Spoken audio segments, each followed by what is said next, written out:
Apareceu gravando. Eu estou gravando, aham. Ok. Então, não sei se alguém mais, se a Jéssica quer falar, ou... Enfim. Tá com o microfone. Você já nos apresentou de forma geral, então só temos perguntinhas agora. Então, só para esclarecer uma situação. Eu, Berenice, sou de Joinville, a Jéssica, de Agudos do Sul, né? E, Paraná.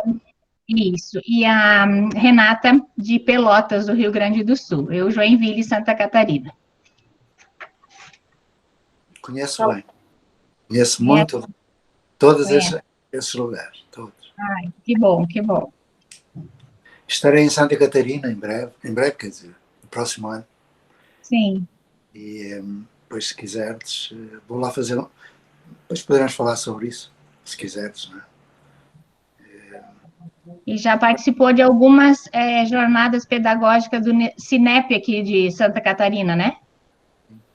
Várias.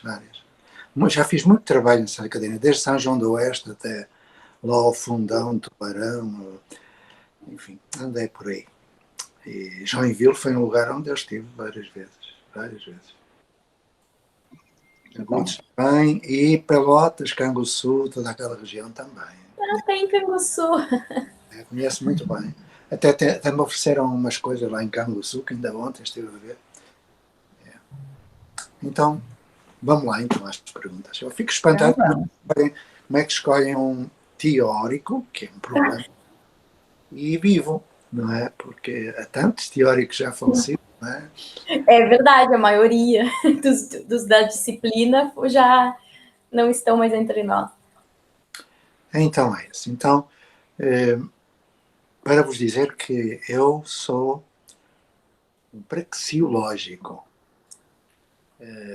Eu crio com outras pessoas praxis, ou seja, prática com teoria. Porque o meu processo de socialização com o professor foi completamente oposto àquilo que é tradicional. Quem quer ser professor tira um curso, não é? De professor, ou tira o magistério, ou tira uma faculdade de pedagogia. Eu nunca fiz nada disso. Nunca fiz pedagogia, nem faculdade de nada. Eu sou engenheiro. E, portanto, quando me apercebi de que teria de mudar a minha forma de trabalhar, aquilo com que eu contei não foi com teoria. Embora houvesse teoria implícita, não há prática sem teoria.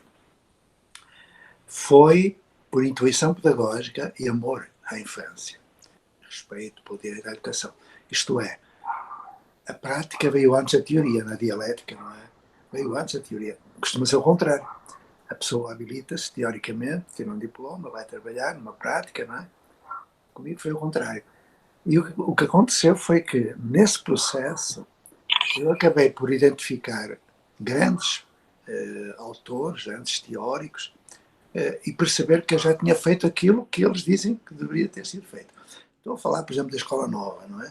Todo aquele movimento desde a Maria Montessori, ao Papa Red, ao Freinet, ao Steiner, ao Waldorf, o De Crowley, o Ferrier, toda essa gente que propõe o centro na criança.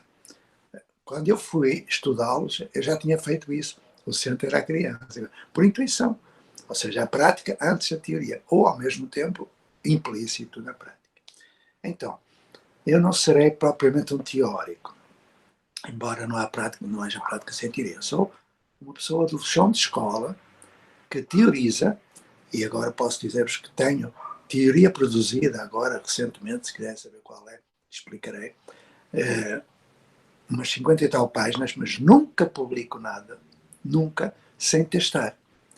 Eu pego na teoria, escuto a prática, escuto as pessoas e vejo se faz sentido aquilo que eu escrevo. Porque o que eu escrevo é para além da Escola da Ponte, para além do âncora. A Escola da Ponte é um fóssil já, tem 44 anos já, não serve para nada. Então, eu pego naquilo, não é? E faço a transição paradigmática, teorizando. E estou neste momento a teorizar a partir de propostas de comunidade de aprendizagem, não é?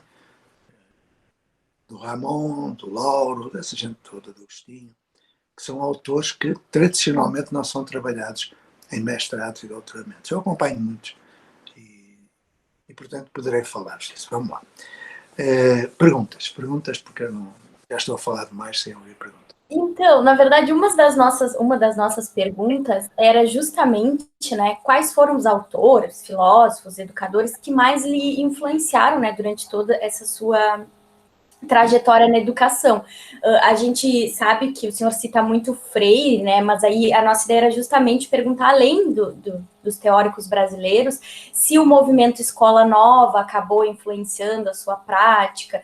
Acho que o senhor já respondeu essa nossa primeira pergunta, que era justamente com relação a quais influências, quais as maiores influências, né, na sua prática pedagógica, na sua concepção de educação, enfim. Olha, quando se fala daquela escola que é mais conhecida, que é a Escola da Ponte, quase toda a gente me liga, não é? Eu fui um trabalho de equipe, mas quem o provocou fui eu, é evidente. Mas foi um trabalho de equipe. As pessoas falam do movimento da Escola Moderna, porque efetivamente eu fui um fundador do movimento da Escola Moderna em Portugal, em 1967. Nós não tínhamos nascido, não é? No tempo dos dinossauros. Eu ainda estava a pensar ser professor e liguei-me a essa gente. Então, falam de Freinet dos ficheiros autocorretivos, Freinet da classe cooperativa, da imprensa Freinet, da correspondência escolar, dos passeios na natureza, falam, e é verdade.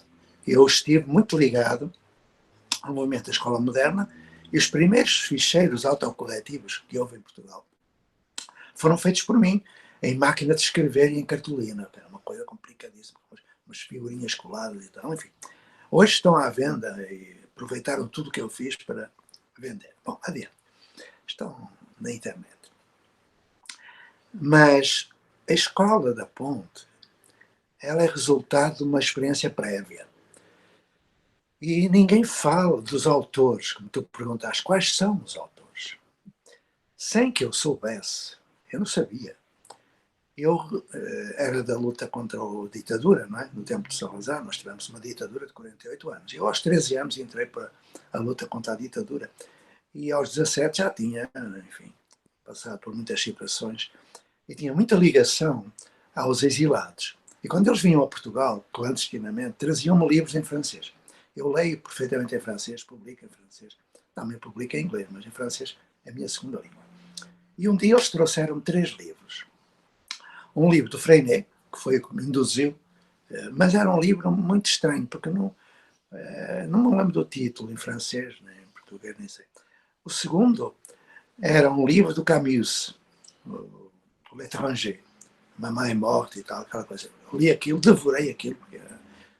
E o terceiro, de Krishnamurti. E aqui a coisa complicou-se, porque quando eu leio Krishnamurti em francês, eu apercebo-me toda a minha matriz axiológica, porque os projetos começam pela definição de valores, de visão do mundo. Então, tudo aquilo em que eu acreditava, não é? E que veio mais tarde a ser a matriz axiológica da Ponte, os 3 valores fundamentais, solidariedade, responsabilidade e solidariedade, autonomia. E autonomia. Bom, continuam, 44 anos depois, é base. Tem outros, mas esses são. Então eu descobri no Camus, no Freinet e no Krishnamurti a tríade. E comecei a pensar, eu vou ser professor. Isto aos 17 anos. Eles estavam no maio de 68, ouviram falar de maio de 68, Make Love, Not War, essas coisas que eu passei. Enfim. Já ouviram falar dos Rolling Stones e dessas coisas. É desse tempo, do princípio. E quando eu fui trabalhar como professor, foram muitos problemas, porque eu tinha aqueles 3 autores como base. Só que a seguir vieram mais livros em francês. Primeiro, Rudolf Steiner, Waldorf, Antroposofia.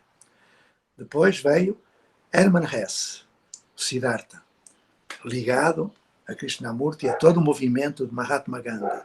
Então, eu entrei para os movimentos pela paz e tal, Só que não me chegava. Aí eu fui procurar outros. Encontrei Mounier, personalismo. Depois encontrei o ensino individualizado do Dautrin. Estou a dar pistas de leitura. Dautrin. Mas era tudo muito...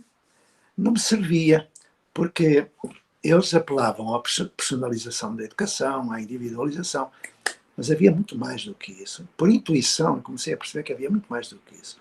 Porque eu trabalhei tudo o que havia de Freinet, fiz a metodologia de trabalho de projeto de John Dewey, fui para os especialistas de currículo, fiz as taxonomias do volume do Kratzl, fiz tudo isso que vocês possam imaginar. Depois fui para a Linda Lau, para o Scriven, fui para o Stenhouse. Eu comecei a percorrer todas as propostas, até que cheguei às teorias de aprendizagem. Pois é. É porque Piaget escrevia em francês. Eu li tudo que havia de Geneve, sobretudo toda a área da afetividade, que muitas vezes não está traduzida em português. Livros extraordinários, porque o Piaget ficou muito afetado pelo suicídio de um filho, sabem isso? Suicidou-se, ele procurou saber como o pai, e especialista em educação, ele deixou que um filho se suicidasse. É contraditório, não é? Então, entrei em Piaget, Vygotsky, Leontin, Bakhtin, Vallon, Pierron, aquelas coisas, João dos Santos, e aí a coisa complicou-se ainda mais. Isto já entrado na ponte, porque foi aberto uma candidatura ao primeiro curso de Ciências da Educação, em Portugal. Havia 8 vagas para 400 candidatos. Eu entrei nas 8 vagas, lógico. O que foi que eu encontrei? Tudo aquilo que eu tinha feito, mas na teoria. O que foi que eu encontrei? E aqui chega o Brasil. Eu tinha estado na Guiné, quando o Paulo Freire esteve. Eu tinha estado em muitos lugares e percebi que o Paulo Freire estava ligado a Henri Giroux e que o Henri Giroux tinha a ver com um trabalho feito por Bourdieu, por Passeron. Entrei na Sociologia da Educação, direto. Da Sociologia da Educação passei para a Psicologia da Educação, fiz 12 cadeiras de Psicologia, imagino.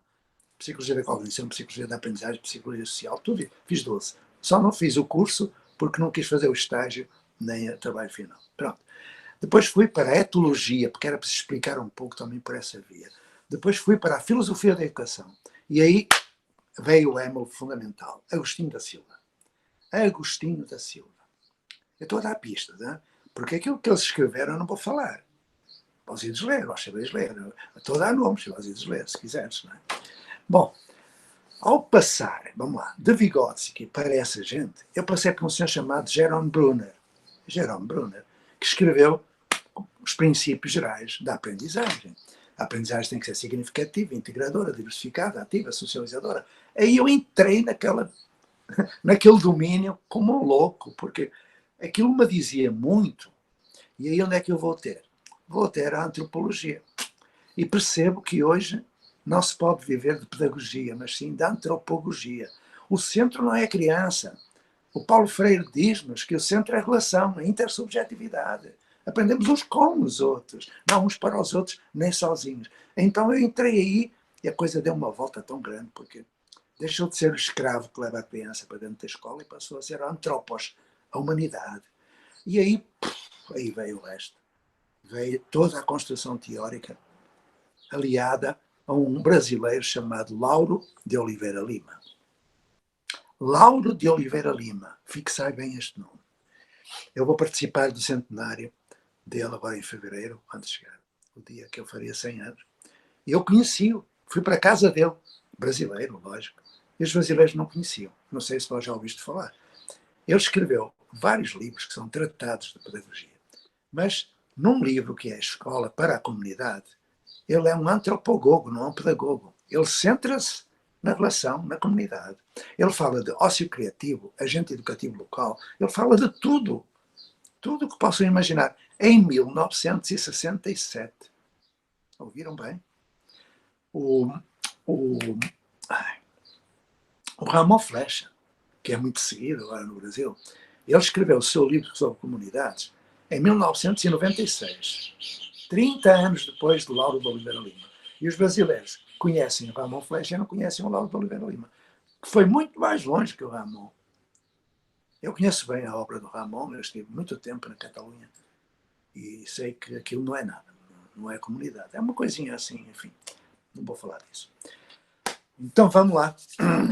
Depois disto tudo, e isto tudo são 30 anos, eu estou a tentar fechar com os nomes para depois a gente entrar nos conteúdos. Ao longo de 30 anos, eu fui conhecendo presencialmente, por exemplo, Edgar Morin. Estive uma semana inteira junto dele, bebendo tudo o que ele dizia lá em Paris. Depois, muita gente eu conheci, que não vou dizer os nomes porque é feio, até chegar ao Brasil. E aí eu percebi que tudo o que eu tinha feito não tinha valor nenhum. E que esses ficavam muito aquém, esses autores, dos autores brasileiros. E esta. Por exemplo, descobri Nise da Silveira. Nise da Silveira foi procurada pelo Carl Jung. Ouviram? O Carl Jung, do Freud, quis conhecer a Nise da Silveira. Ela fez um trabalho de excelência no Engenho de Dentro com a comunidade terapêutica. Depois descobri um homem que fez, na prática, sem saber teoria alguma, em 1907, escrevam bem, 1907, quando a Maria Montessori criou a Escola de Bambini, na Itália, no mesmo ano, Eurípides Barçanufo, fixei este nome, Eurípides Barçanufo, quem é espírita sabe a quem eu estou a referir, não sei se alguma de vós será, ele cria em Sacramento, Minas Gerais, um colégio onde não havia aula, nem turma, nem série, nem prova, nem nada. Foi o primeiro colégio brasileiro que deu emprego a uma professora mulher. Foi o primeiro colégio brasileiro que deu emprego a um professor negro. Foi o primeiro a fazer teatro integrado, a fazer passeios na natureza com pesquisa, a fazer tudo o que vocês possam imaginar. Agora reparei, 1907. Não havia nada escrito no Brasil sobre pedagogia, né? Não havia nada. Como é que aquele homem... Bom, os espíritas explicam que ele é uma encarnação ou reencarnação do Pestalozzi. Não sei se é, não vamos entrar por aí. Quero dizer que, antes dele, um senhor chamado Alessandro Cerchai, outro nome, antes dele, em 1905, Alessandro Cerchai era um anarquista italiano que fugiu para o Brasil e criou em São Paulo uma escola em que o currículo era aquele que hoje se fala, por exemplo, do ensino híbrido, que é uma porcaria, que não serve para nada, mas está aí, pronto, uma inovação. Adiante. Desculpa que de vez em quando vou falando de porcaria, bosta e tal, porque é a maneira de eu me livrar de algumas coisas e você não tem culpa nenhuma, mas enfim. Vamos lá. Quando eu chego ao Brasil, eu levo um susto, porque eu vejo um Anísio, pronto, escola novismo, eu vejo um Darcy, com CIEP, eu vejo um Agostinho da Silva, fixei este nome, Agostinho da Silva, que criou a Federal de Santa Catarina. Pois é, criou a Federal. Não a estadual, mas a Federal. E criou a de João Pessoa, lá da Paraíba. Ele tem muita família aí. Os netos moram em Floripa. Agostinho da Silva, para mim, foi o maior filósofo da educação do século XX. Só tinha um defeito, era português. E pronto. Ninguém é isento de defeitos, não é? E esse é o meu menor defeito, já agora tenho defeitos muito maiores, só que ele, sem querer, me influenciou pelos seus princípios, se quiserem falaremos sobre isso. A par de Agostinho, eu descobri autores espíritas, Herculano Pires e outros que estão por aí, que também propõem currículo. Até que chegou o momento de conhecer, em particular, a Fátima Freire e a Madalena Freire. E eu bebi tudo o que havia do Paulo através delas. E agora com a neta. Eu sou muito amigo da Sofia Freire. Ela não quer o nome Freire, quer Dubor, que é o pai, o sociólogo, grande amigo também. Hoje, para não estar agora, já falei tanto, sem dizer nada, a minha intenção é dar-vos nomes que muitos já conheceis. Tem mais, mas eu vou parar porque nunca mais acaba agora. Então, no Brasil, é que quando eu chego ao reencontro com Freire, eu compreendo que eu andei 30 anos na Ponte com um grande equívoco. A Ponte foi a primeira escola no mundo a passar do centro do professor para o centro do aluno. A primeira, e pública. No fundamental, no ensino infantil, na educação infantil, a primeira foi Reggio Emilia, 10 anos antes, em 66. Nós foi em 76. E muito antes da Emília Ferrer começar o trabalho, tudo isso. Mas quando eu compreendo bem a obra do Freire, e que não é a pedagogia do oprimido, não é a pedagogia da autonomia, não é nada disso. O livro fundamental é a pedagogia da esperança. E depois completai com as cartas a Cristina, porque tem que ser, em que ele diz que não se deve nortear a reflexão, mas soliar, porque é aqui que está a maior riqueza teórica contemporânea em educação. É no Brasil. Por isso é que eu fiquei por cá, lógico, para aprender convosco. Aí eu comecei a ficar bem, com alguns remorsos até, por andar a defender que o centro era a criança. Não é. Qual centro a criança? O centro não é a criatura. O centro é a relação. Claro que a criatura tem que ser autónoma, intelectual e moralmente autónoma para poder conviver. Tem que se conhecer para reconhecer o outro. Tudo isso. Mas, se vamos falar em aprendizagem, nós temos que partir de 2 princípios básicos. E agora cá vai começar a ladainha e vou parar. É que a aprendizagem é antropofágica. Eu não aprendo o que o outro diz, eu aprendo o outro. Tudo acontece pelo exemplo e pela imitação. Tudo. Tudo.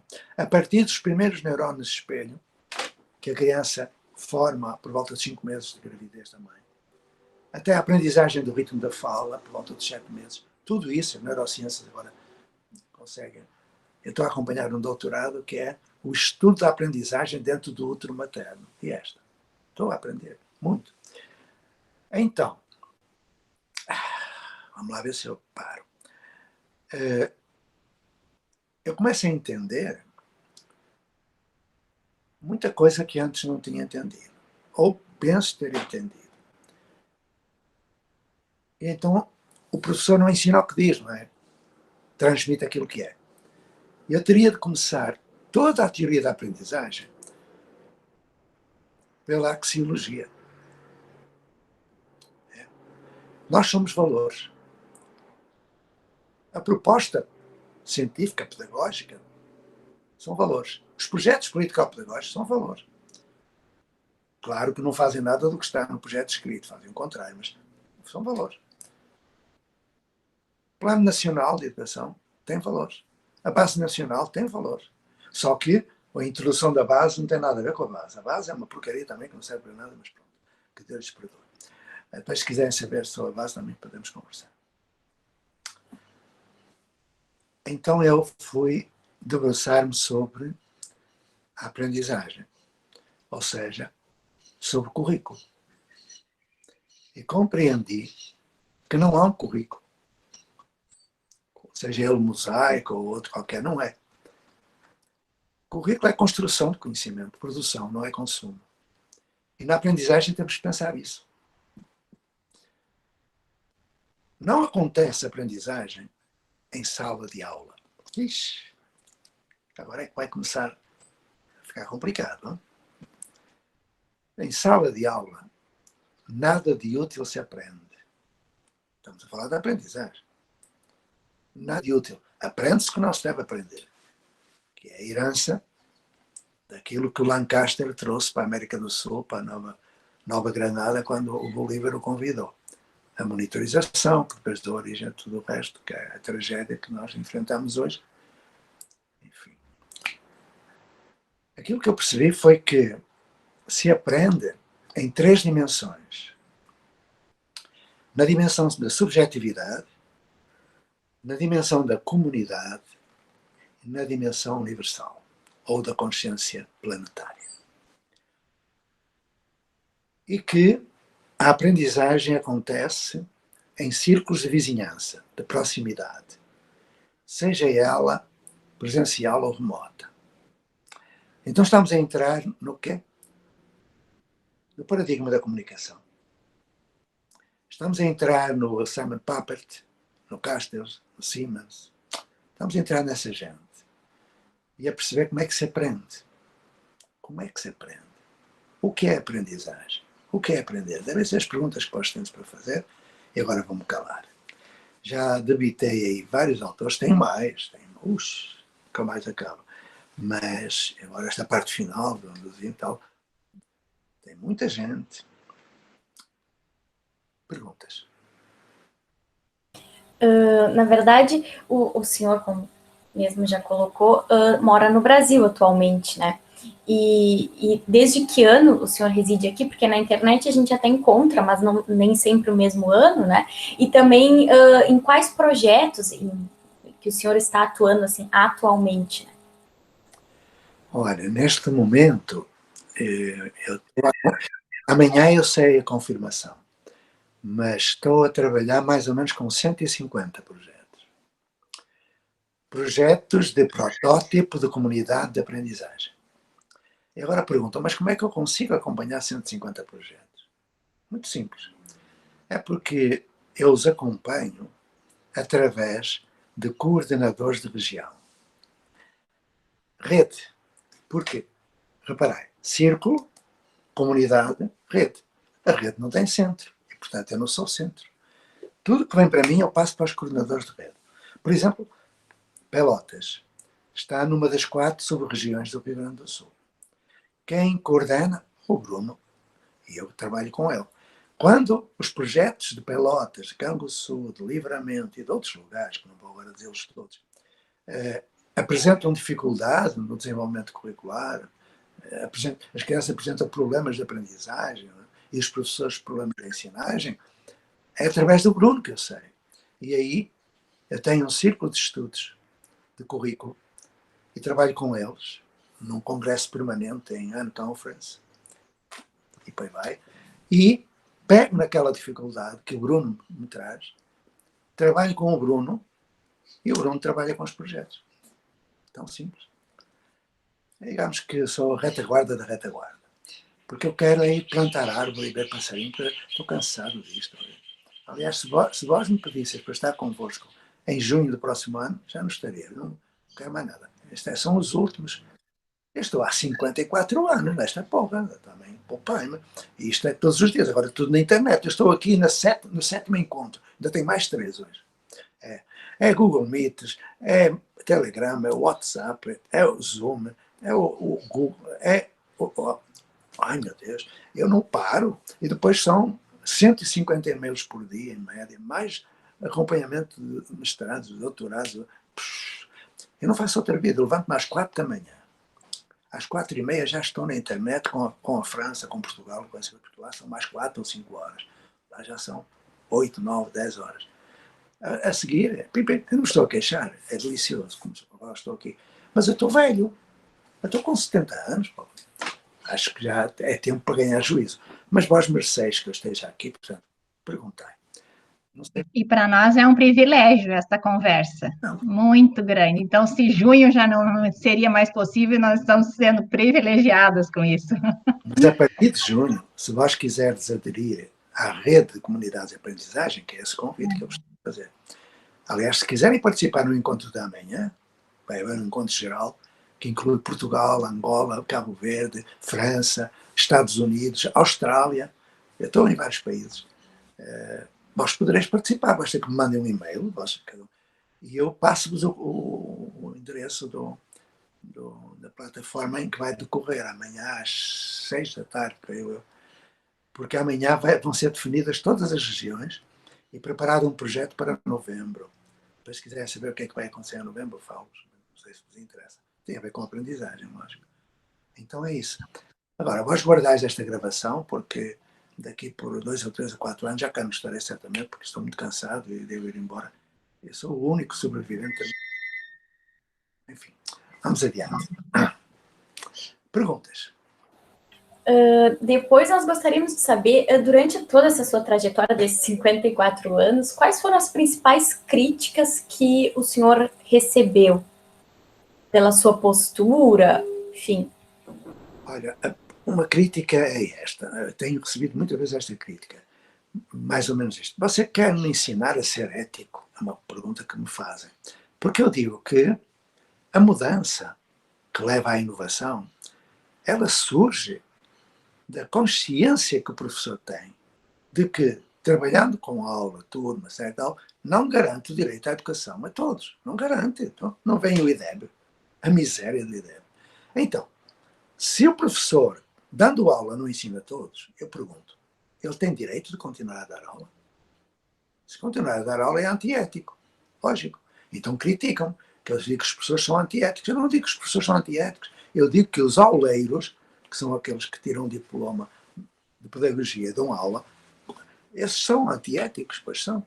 Agora, eu não entendo como é que o Donald Schoen, há 30 anos, diz que o professor é um intelectual crítico e reflexivo das suas práticas. Afinal, onde é que está a reflexão? Onde é que está a crítica? Onde é que está o profissional intelectual?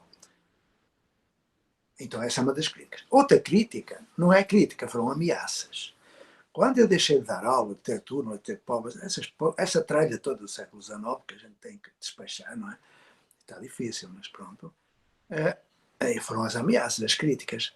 E a pergunta era, você pensa que é mais esperto que os outros? E tal, este tipo de situação.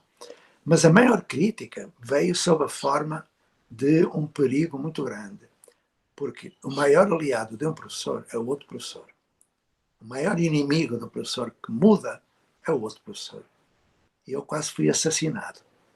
Não vos vou contar a história com estas pessoas muito sensíveis, mas por um triz eu não fui morto, assassinado. E era inocente. Porque uma professora disse coisas, lançou boatos lá. Mas é melhor não pensar nisso. E, portanto, as críticas são, por exemplo, ainda ontem recebi uma pergunta no WhatsApp. Então você é contra como é que é? As metodologias ativas? Você é contra? Eu contra as metodologias ativas? Não. Você disse, não disse nada. Eu digo é que não, cursos de metodologias ativas em sala de aula é algo impossível, porque não há metodologias ativas em sala de aula, há metodologias inativas, não é? Vamos brincar com isto. Então, as pessoas não entendem, depois criticam, dizem que eu sou arrogante. Possivelmente serei. Sabes porquê? Porque tudo aquilo que eu faço, eu fundamento na ciência, nas ciências da educação, na psicologia, na filosofia, na antropologia, na sociologia, já disse, tudo isso, eu fundamento. Eu digo, eu faço isto por quê? Papel. Tão simples. E aí, sou arrogante. Arrogante. Eu acho. Não acho. Não há achismo entre professores. Há fundamentação. E pergunto, o que é que você dá aula? Eu acho. Não acho. Fundamento. Diga, uma proposta científica contemporânea que defenda a existência de aula. Não existe.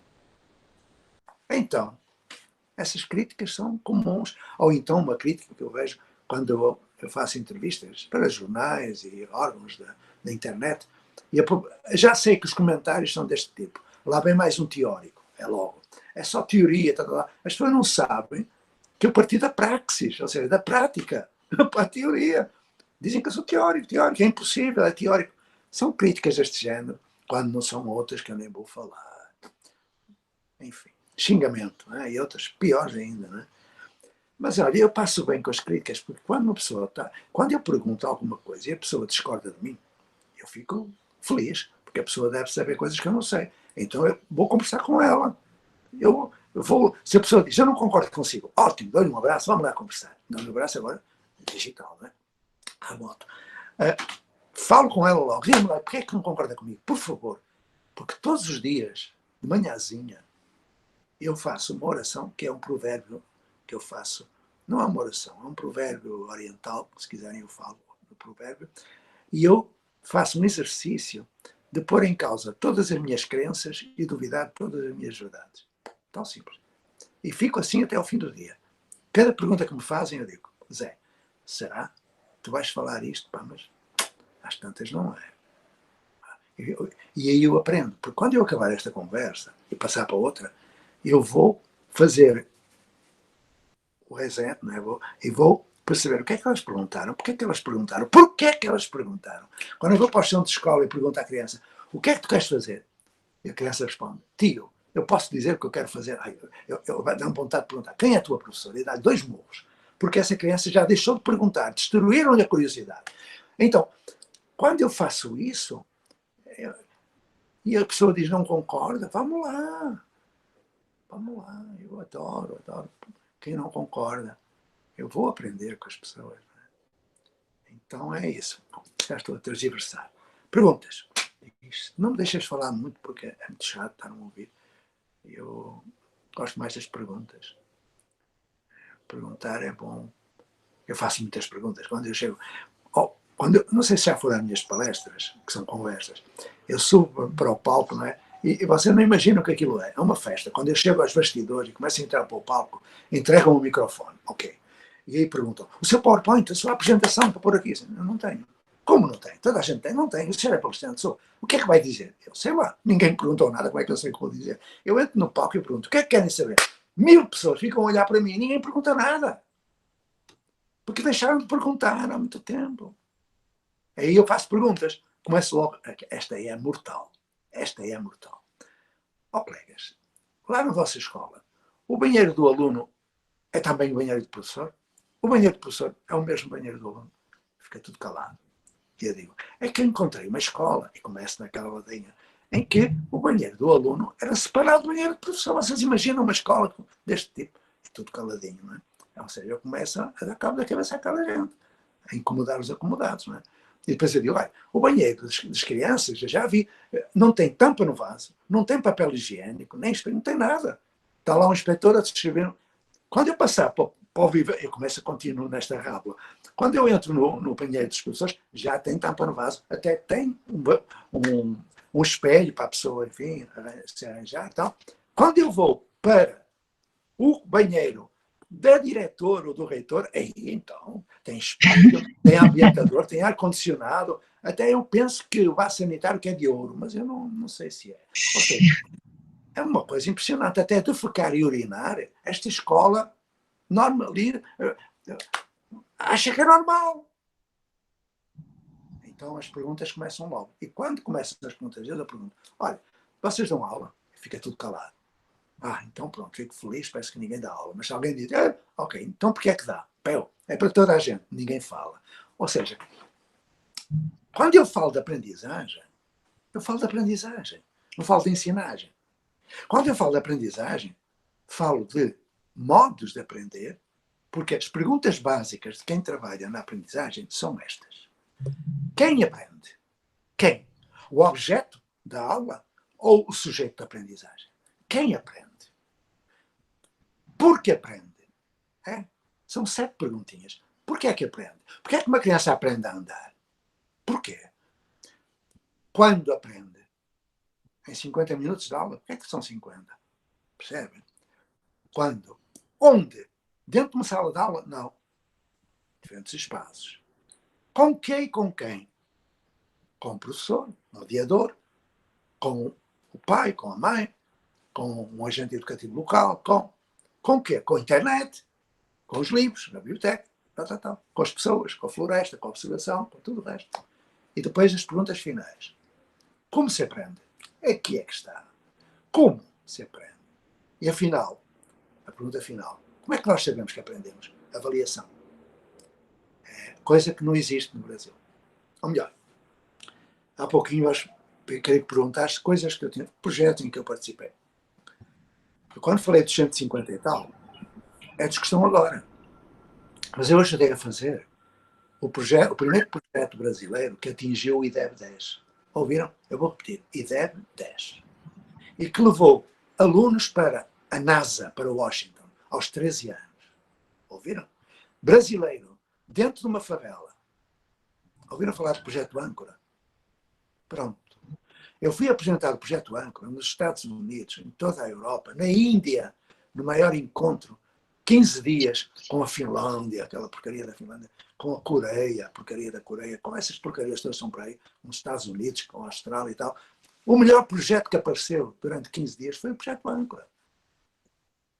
Então, o que eu falo é daquilo que eu faço. Com outros, claro. Sozinho não faz nada.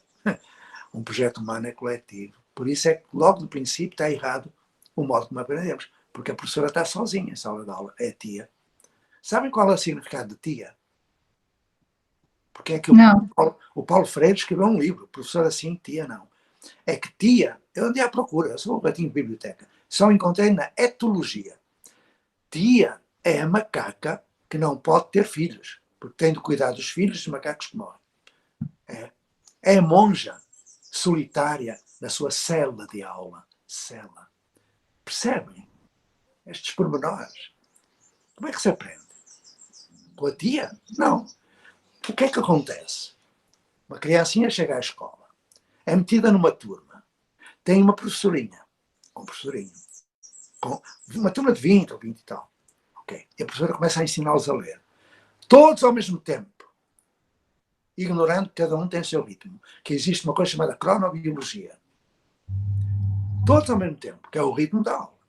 E, passado uns meses, diz à diretora, olha, este não acompanham. Não acompanham o quê? O ritmo da aula. Vão pronto para o reforço, pois. É o primeiro passo para o analfabetismo, literal e funcional. Sabem que 8% dos universitários são analfabetos no Brasil? Depois a professora ensina todos da mesma maneira, quando cada um aprende a seu modo. Eu, que sou especialista em alfabetização, sei 25 modos. 25. Mas o que é que as pessoas fazem? É o papai pipapu, a iau, tia tapopote, o vovô viu a uva, e vai aqui uma parte, frases idiotas que nenhuma criança fala, mas pronto, tem que ler. Ou então vai para a aventura do socioconstrutivismo, enfim.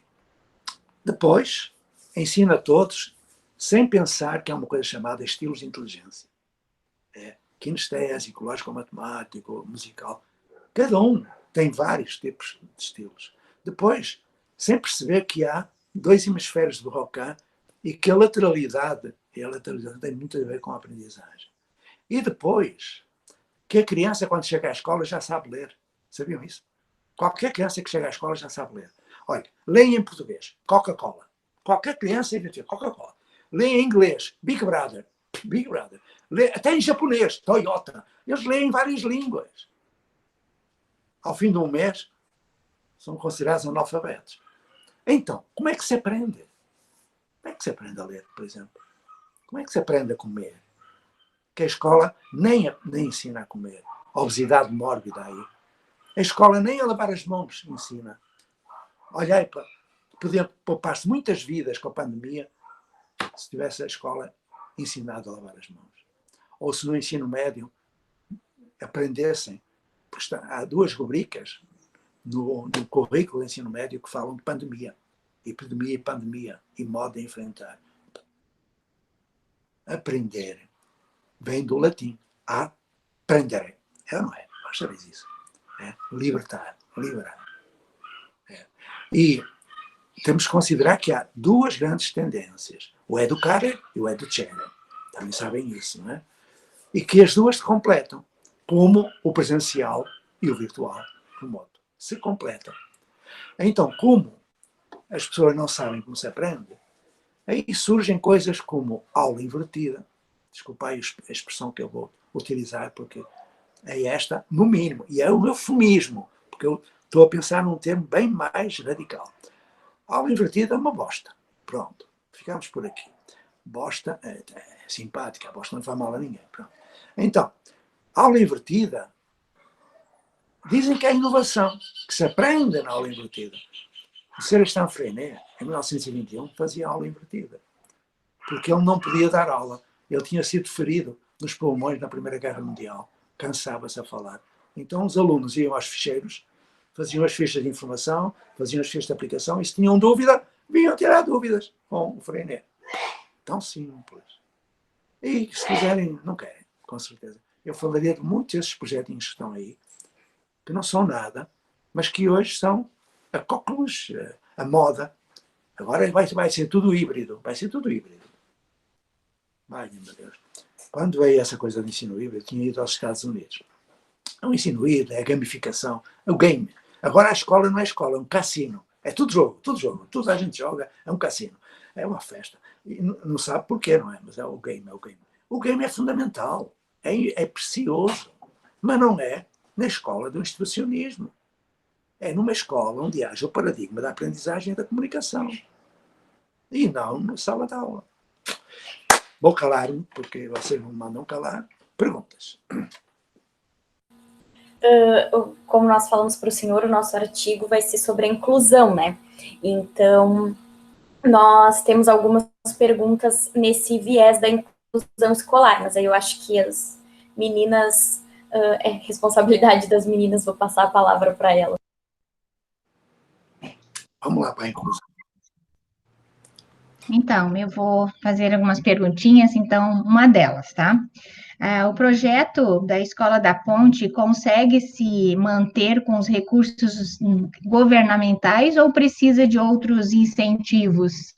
Então, a gente leu, a gente se informou sobre isso, e como que funciona, que tipo de recurso que é? A Escola da Ponte é uma escola de rede pública. Mas é uma escola de rede pública diferente das outras. E em vários aspectos. Primeiro, porque garante a todos o direito à educação e por isso é pública. A todos. Porque é gratuita. E porque é a única escola no mundo autónoma. Fez um contrato de autonomia com o Ministério. E nesse contrato, ela pode contratar diretamente os professores, tem autofinanciamento, os professores fazem palestra, dão curso, fazem seminários, publicam livros, recebem visitas, pós-doutorados, doutorados, que deixam o recurso. E, portanto, o dinheiro que o Estado paga no custo aluno-ano, mais o dinheiro que a escola, através dos pais, porque a escola é dirigida pela comunidade, não tem diretor. Não tem diretor. E só a comunidade pode gerir os recursos do modo que quiser. Portanto, o professor da Ponte pode ganhar o dobro do salário, por exemplo. Por quê? Nós não precisamos de manuais, livros didáticos, não precisamos. Não precisamos de transporte escolar. Não precisamos de merenda nem almoço. Não precisamos de computadores. Só precisamos de professores. Só professores. Agora, a Ponte cristalizou, cuidado que eu estou a falar da Ponte, do projeto inicial. Porque a Ponte hoje está, enfim, muito deteriorada, a ponto de eu ir voltar à Ponte em abril para fazer o que é preciso. Vamos zangar muito com algumas pessoas, mas vai acontecer. Portanto, a Ponte é sustentável financeiramente, porque para haver inovação tem que haver 5 grandes condições. Primeiro, que o projeto seja inédito, novo, inovador, que seja sustentável financeiramente, teoricamente, legalmente, que seja replicável, porque se não for replicável não vale a pena. E que ao ser replicável seja instituinte, que nunca deixe de transformar, que esteja sempre em mudança.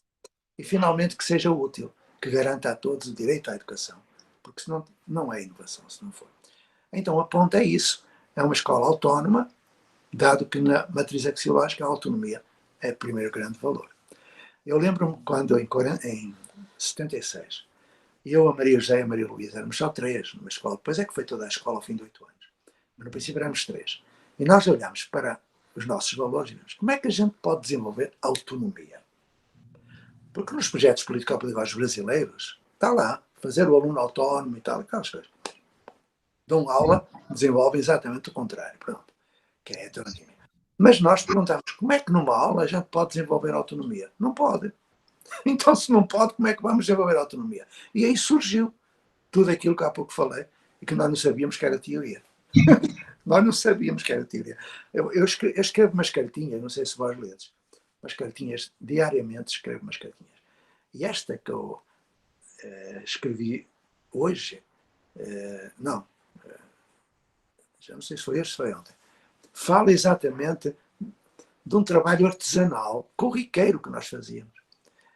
Quando as primeiras crianças ditas de inclusão, que na época não era inclusão, era integração, e nos chamavam necessidades educativas especiais, chamavam de deficientes, e acabou, era assim. Até era muito mais correto, porque hoje fala-se de inclusão e não há inclusão em lado nenhum. Adiante. Se quiserem os livrinhos sobre inclusão, eu mando-vos. Eu escrevi um livro em Manchester, que hoje é um best-seller, está publicado em 10 línguas sobre inclusão. O título era Pathways to Inclusion, e está publicado pela ArtMed, chamando... Caminhos para a Inclusão. É isso. E tem um outro livrinho pequenino, muito malandrinho, que se chama Inclusão não rima com solidão, que é um livrinho brincando com o povo da ponte. Então, perguntas, vai lá. Então, o professor viu que agora saiu a nova política nacional, né, sobre educação especial, aprovada em setembro. Qual que é a visão do professor a respeito dessa nova lei, desse novo decreto, né? A palavra visão não é bem, mas eu percebo. É uma bosta, claro, e é um retrocesso antes da Conferência de Salamanca. É um retrocesso. Reparem numa coisa. A ponte, com as suas metodologias artesanais, sem saber o que era a teoria, em 1977 começou a receber síndrome de Down, paralisia cerebral, espina bífida, autismo, surdez. E eu, quando fui ensinar o pretérito, presente e futuro a um surdo, eu percebi que não era ele o deficiente, era eu que não sabia Libras e não conseguia ensiná-lo. Quando veio o primeiro cadeirado, eu percebi que o deficiente era a escola que não tinha rampa de acesso. E por aí vai. Então, vou dar-vos um exemplo de inclusão. Porque eu estou aqui a falar de blá, blá, blá, pretensamente teórico, mas eu sou do chão da escola. E, portanto, eu me partilho mais em... Que horas são já agora? Que horas são? 5h52. Então, olha, vou votar mais 3 minutos e marcamos outro encontro. Porque agora tenho outra. Ok. Tá bom? Então, cá vai, nos 3 minutos. Recebemos um jovem com síndrome de Down, 9 anos, tinha passado por 2 escolas, não conhecia nem o nome dele, não lia nada, nem tinha, contava até 5, nem os dígitos. O relatório dizia, este aluno nunca vai aprender a ler, profecia autorrealizada. Eu perguntei-lhe, o que é que tu queres ser? Não lhe perguntei o que queria fazer, porque eu não queria fazer nada. Se ele perguntasse o que tu queres saber, eu não queria saber nada. Perguntei, o que é que tu queres ser? Ele perguntou-me, com um palato muito alto, eu posso dizer, podes? Ele disse, eu quero ser goleiro. Goleiro. Eu vou resumir, porque 3 minutos é muito pouco. Fizemos um projeto de vida, do currículo de subjetividade, de comunidade. Ele, em 3 meses, aprendeu a ler. Fez o fundamental, fez ensino médio, técnico ou profissional, entrou na universidade. E agora vão ver à internet, por favor, uma coisinha que diz assim, no Mr. Google. Final do Campeonato Europeu de Futebol de Salão, 2018. Portugal ganhou o Campeonato Europeu, no último jogo contra a Itália. Quem é o goleiro da seleção portuguesa? É o André Mesquita, trisomia 21. Está para entender? Marquei-me um novo encontro, que eu falei convosco, se vós quiseres. Ok. Tá bom? E agora vou correr para o próximo, que isto é mata. Namastê. Muito obrigada. Muito obrigada, é um prazer. Temos muito que conversar ainda. E nós ainda temos umas perguntas sobre inclusão, mas fica para a próxima. Essa é a minha praia, a inclusão. Até breve. Tchau. Até breve. Mandar-me um e-mail.